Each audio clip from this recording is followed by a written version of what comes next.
State regime media, which calls itself Fox's chief propagandist, Laura Ingraham, is being exposed by her brother, Curtis Ingraham, for her cover-up of the Epstein files. Let me share with you what Curtis Ingraham wrote about Laura yesterday.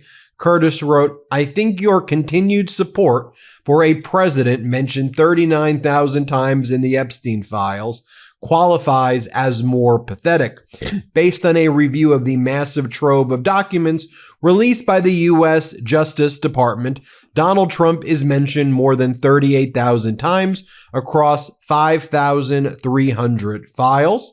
And this was in response to his sister, Laura Ingraham, saying, "Nothing is more pathetic than a bunch of sports writers in their 40s and 50s pretending to like Bad Bunny in the hopes of annoying the Trump voters." Now, Laura Ingraham yesterday was doing everything she could to cover up and distract from the Epstein files. Yesterday, there was big news.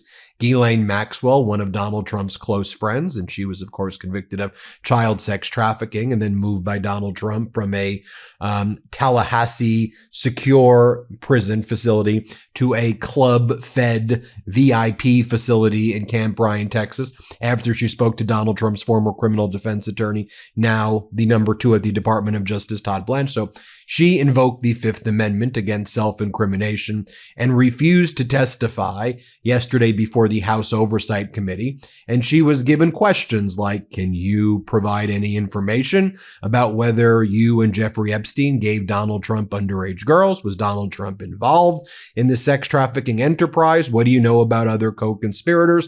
Is Donald Trump promising you a pardon or clemency for your silence? She invoked her Fifth Amendment right against self-incrimination for every one of those questions.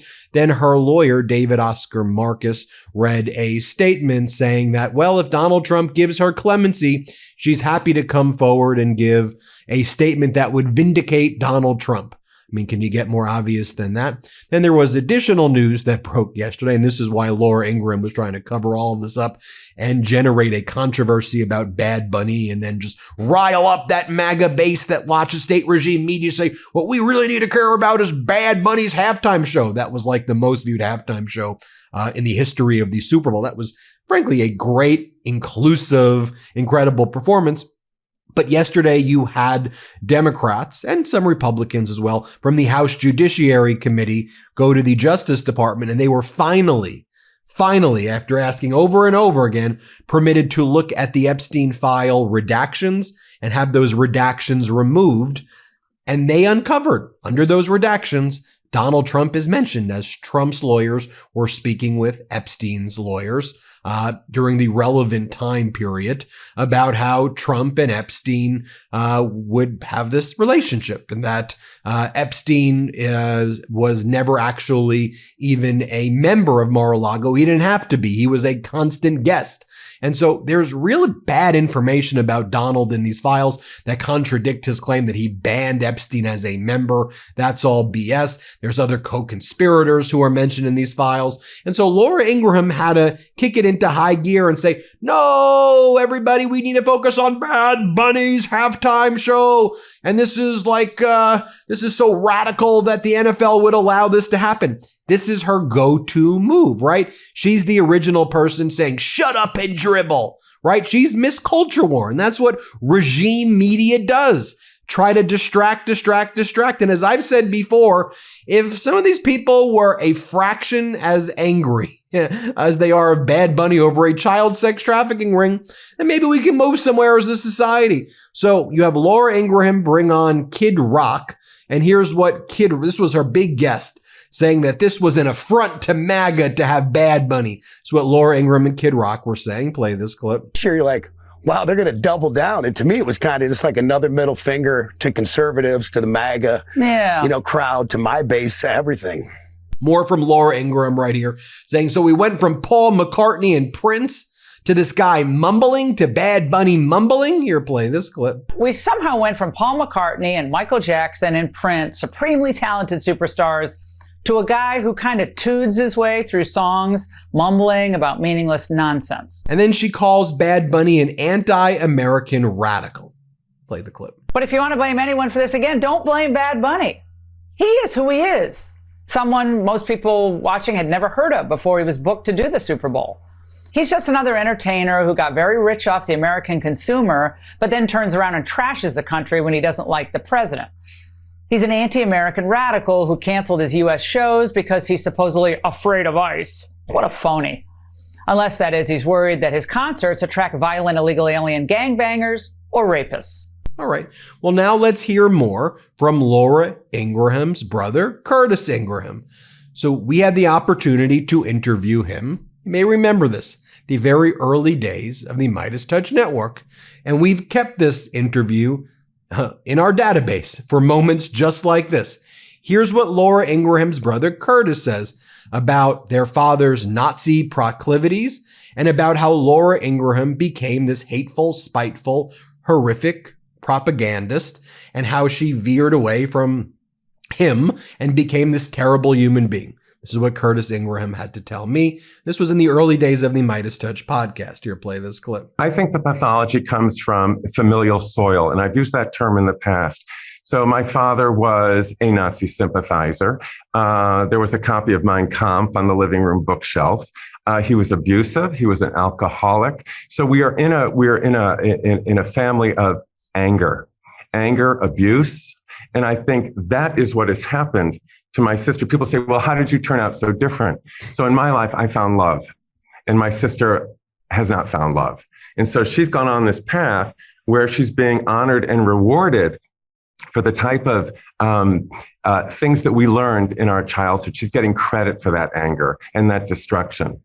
There's no solutions being put forward. It's all just criticism and smearing. It's very Trumpian. She and Trump have a mindset, I think, that's very similar. The history with my sister, we were very, very close at one time. We would travel together. We would visit on the holidays. It was the type of thing where I would finish her sentences on a daily call. And when was that? Mine. How old were you then? This was in the 90s. This was in the mid-90s. And what happened was the relationship started to fray when she took a stand against gay marriage. And so she had experienced my relationship with my partner of 12 years, who I ushered to death's door.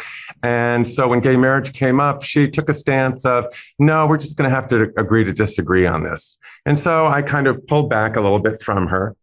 But then later on, I was online and I saw a blog of something that she had done while she was at Dartmouth. So she was the editor of the Dartmouth Review, which is a conservative rag paper, she and Dinesh D'Souza. And it was before technology, so there were no phones, cell phones, or computers.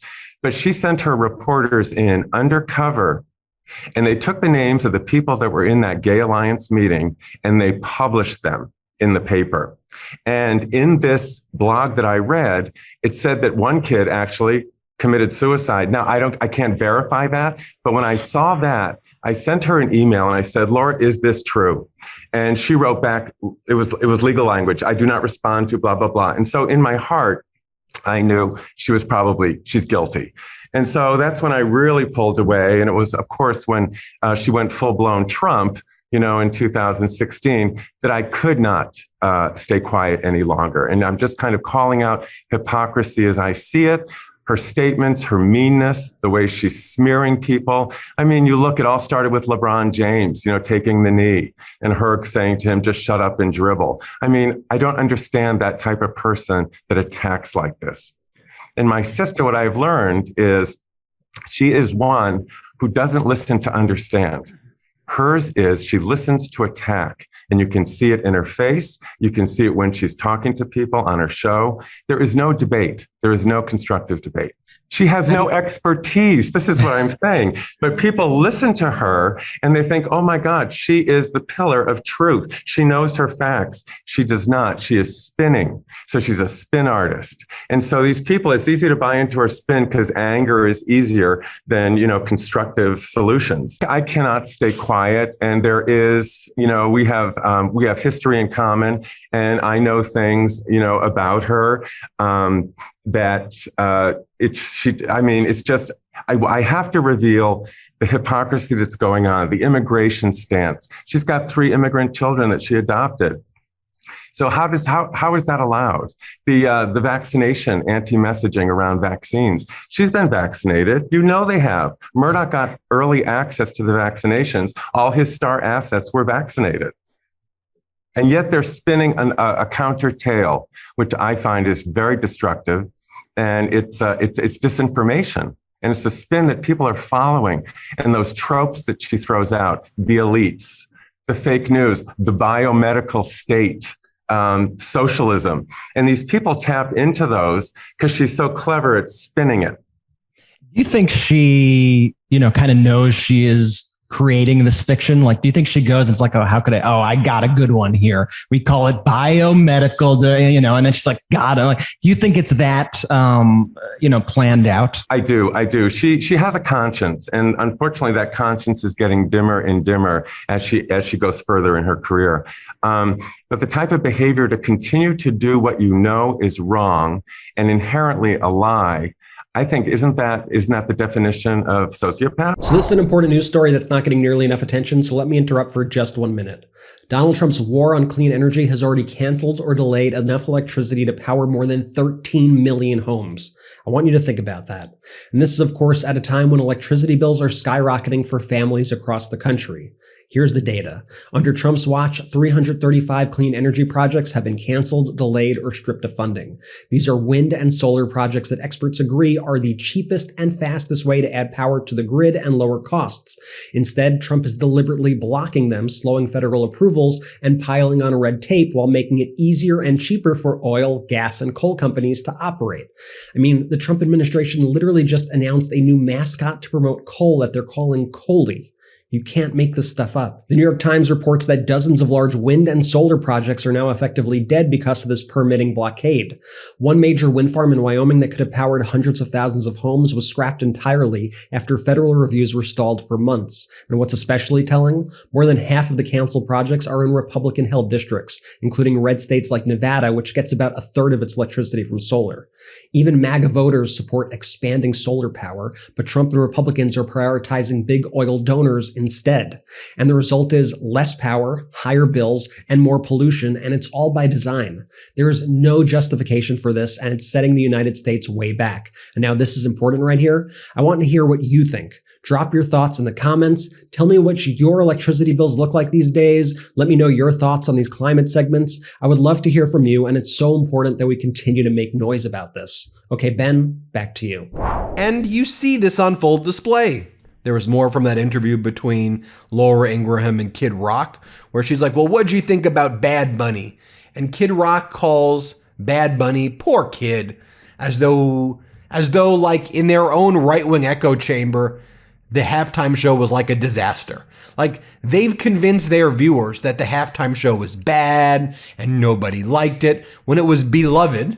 It was the most watched ever. And the horrible halftime show, the horrific one, was Kid Rock, who couldn't even sing in tune to it would seem like he was lip singing. Here, play this clip. All right, I'd be remiss in not asking you, what'd you think of Bad Bunny? I know you didn't see all of it, but you saw some clips.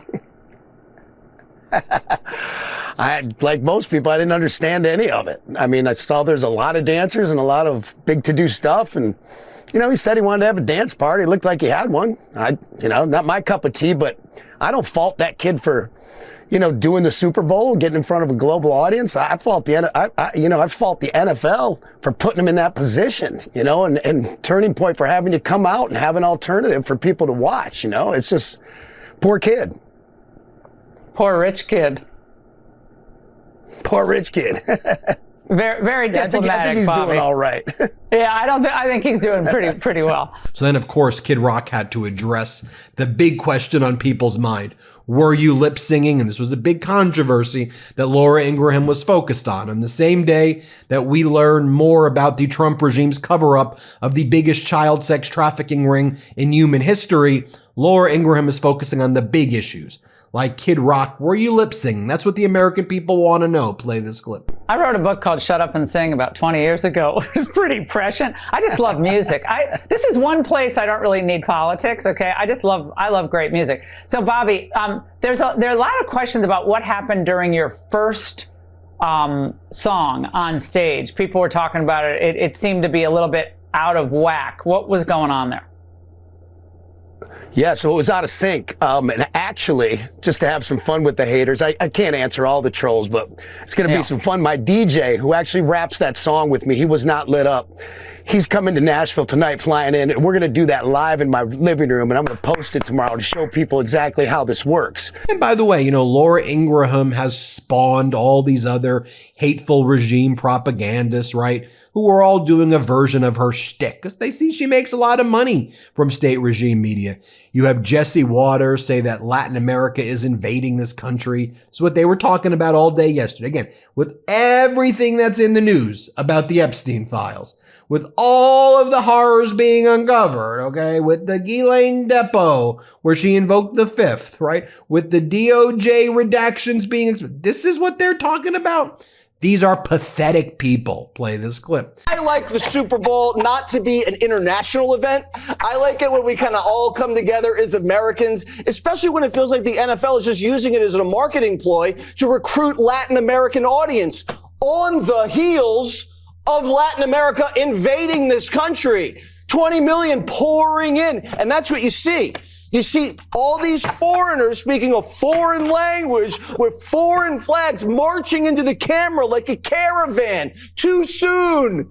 Listen, this was an open borders moment. Everybody knows it. That's what's going on here. Then you have Campagno, and she does her own Laura Ingraham shtick. Here, play this clip. And then that being said, the TP Alternative Super Bowl halftime show I thought was phenomenal, and I loved every second, and I was moved to tears, and it was incredible. So maybe the answer is an alternative every single time, because if the NFL and all of its commercial properties are going to shove slogans down our throat and do whatever they do, then fine, change the channel and watch whatever you want to watch, which will be incredible. And then you had Sage Steele. This was the Sage Steele approach. Here, play this clip. The traditional halftime show was fascinating. How's that for a generic word, Martha? Honestly, I was so interested to watch and to try to see if he was going to come with some of the hate that he came with when it was announced that he was doing this 4 months ago. And the problem is I couldn't understand a darn thing he said. He warned us 4 months ago saying, if you want to understand what I'm saying at halftime in 4 months, learn the language. Didn't prompt me to go learn Spanish any better. And I'm sure millions of Americans agree with that. This is the biggest sporting event globally, really, every single year, but especially in our country. It's a celebration of American football. Down in the other countries, football is soccer. Okay, this is ours. And I'm frustrated that the NFL and Jay-Z, who makes these decisions, chose to do something so outside of what our demographic with American football wants. It was intentional, though, a business decision, as this sport, Roger Goodell, continues to make sure that it grows globally. They had 5 different countries they played games in this year outside of the United States. This is intentional. This is not going to change. They're going to continue to do it, which is why Turning Point needs to also continue. But it was frustrating to not be able to understand a word of what he said. It's ridiculous. Yeah, I have to agree. As I've said, utterly pathetic. You tell me what you think, but Curtis has a kind heart. It's just wild how you have someone like Laura with such an evil heart and Curtis, her brother, with such a big heart. Hit subscribe. Let's get to 6 million. Thanks everybody for watching. Love this video? Support independent media and unlock exclusive content, ad-free videos, and custom emojis by becoming a paid member of our YouTube channel today. You can also gift memberships to others. Let's keep growing together.